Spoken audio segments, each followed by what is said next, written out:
Böyük əhl-i-sünnə alimi Əhməd ibn Həmbəl belə nəql edir.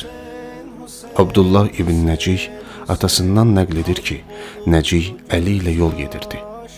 O, əlinin dəstəmaz suyunu hazırlayan şəxs idi.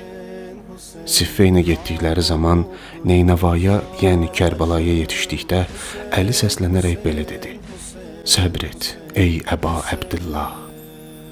Fəratın sahilində səbr et, ey Əba Əbdillah." Nəcih deyir ki, ona belə dedim: "Bu nə deməkdir?"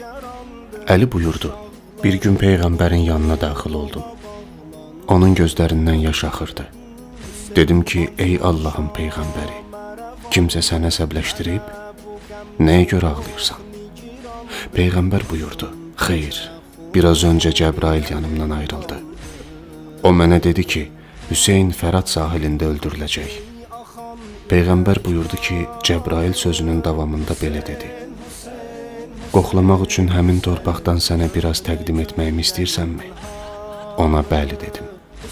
Bu zaman əlini uzadaraq bir ovuc torpaq götürdü və onu mənə verdi. Mən də göz yaşlarıma hakim ola bilmədim. Müsnəd-i Əhməd, 1-ci cild, səhifə 85.